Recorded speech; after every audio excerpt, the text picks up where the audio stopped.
And we are live.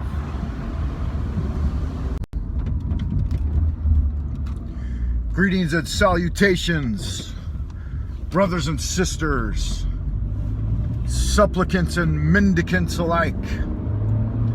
This is Thursday, May 20th, 2021.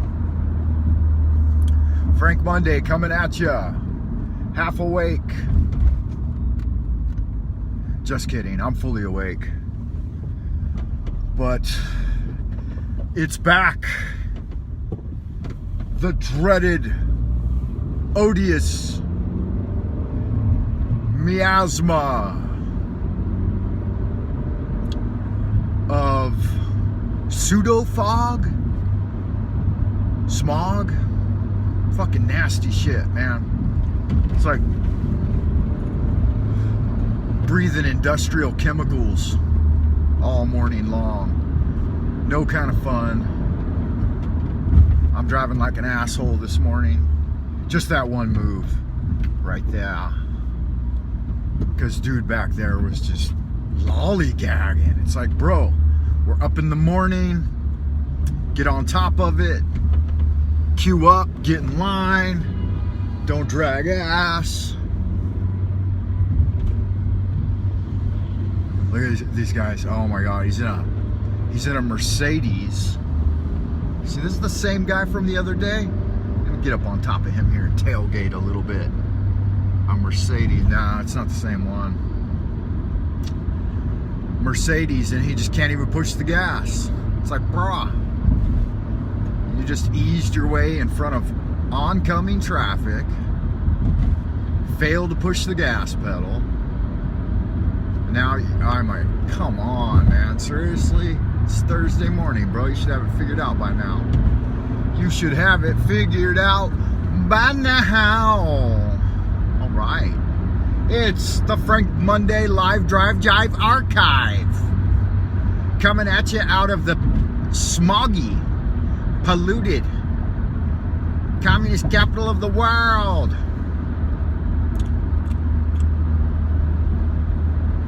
I had half a cup of coffee this morning. Didn't finish my coffee. Got cold. Didn't want to drink it. Wasting coffee.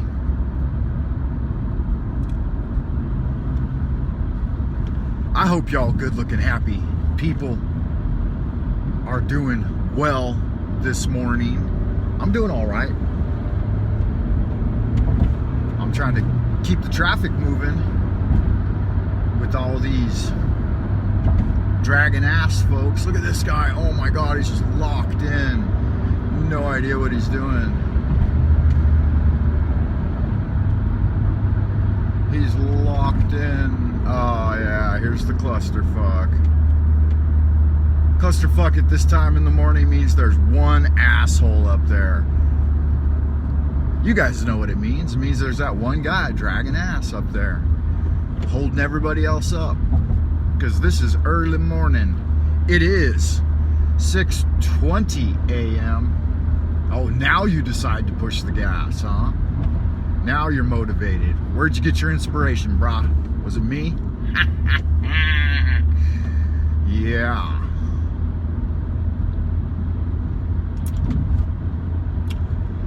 Rudolf Steiner on Dreaming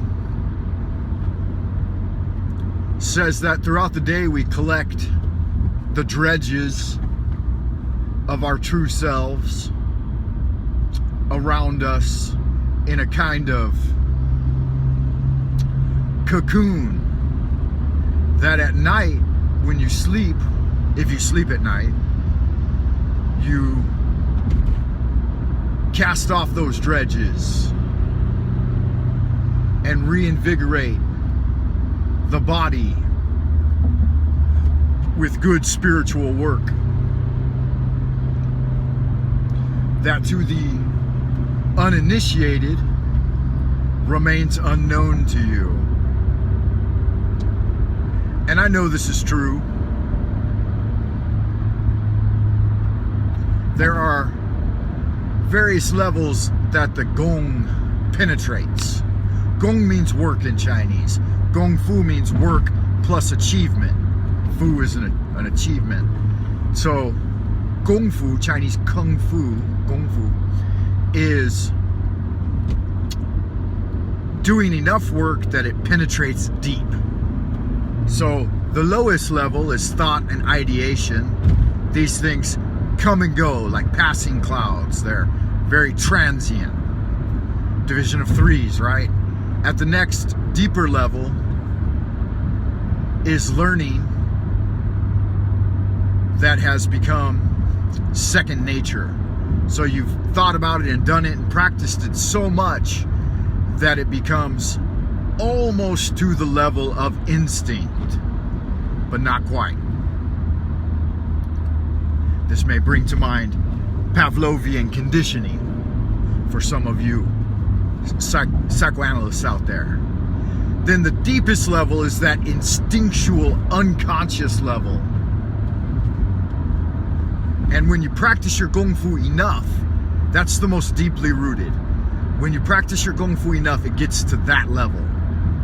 Not only is it second nature firmly, but it's at the level of mastery in that so much so you don't even have to think about it and it manifests.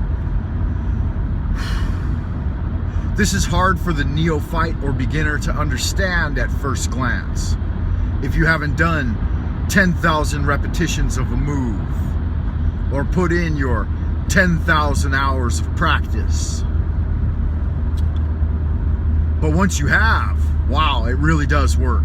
I've been in some tussles since my Kung Fu reached the level of 30 years of practice, and the malleableness of the mind is such that even when you're moving really fast, the magic mind slows it all down and it's like child's play, especially with people that haven't trained the Kung Fu, that haven't trained the magic mind. And yeah, I was attacked once by a completely ridiculous person, and I stayed calm and I got in there and was malleable and soft, and it was at the level that I could not only protect and defend myself, but I could also protect the person from hurting themselves. Now I say that, but you never know what a fucking cat's gonna do with a balloon tied to its tail, right? Cracked out kitten. So there was a situation, I was in there tussling and magic Kung Fu manifested, and there was no problem in defending myself. It was laughable, the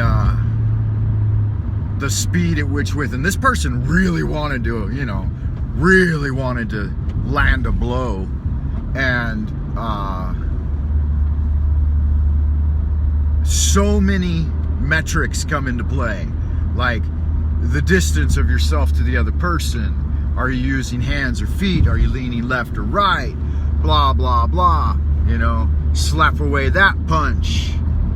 Push your hip a little. It became like dancing. Like a grim fandango. Now, I thought, like I said, my mind had settled into the point where, wow, my Kung Fu is brilliant at this point. I'm not saying I'm a master. I've only done 2 or 3 hours a day for 30 years, which puts me at the level of a hobbyist. I was listening to a Kung Fu guy the other day, pretty good Kung Fu guy, and he said, you're only a master if you've been putting in 8 hours a day for 50 years. And I was like, yeah, that's bullshit. You master a movement once you've done 10,000 reps of it. The Kung Fu settles deep into the unconscious intrinsic level. Anyway, so I thought, yeah, I could protect this person from themselves. I could protect myself from this person. And if there were 2 or 3 other people involved too at the same skill level, then I would have no problem handling the situation. So it's good. That's a kind of confidence you build from your Kung Fu practice. But the person ended up slipping up a little bit and tripping and hitting their head against the wall. And I thought, oh man, knocking themselves out. And I thought, that's not cute, you know, don't do that. But that's what happens, you know. I remember Shifu used to say that if your skill level is equal, the bigger man wins most times, because they have more power and leverage and so on and so forth. So it all comes down to skill level. And then I had another guy, totally untrained, and we were discussing UFC, and he said, oh yeah, it's great that the UFC, the MMA, finally put that old Kung Fu shit to bed. And I was like, the uninitiated, obviously, because it hasn't. I haven't seen an equally skilled Kung Fu master face off against an MMA guy. They always take some asshat who, you know, maybe he's a hobbyist and he's done a couple hours a day like myself for 20 or 30 years, but he's out of shape, he hasn't done training, and then they put him up against a nice, fresh, young buck that's fresh out of 6 months of, you know, MMA camp.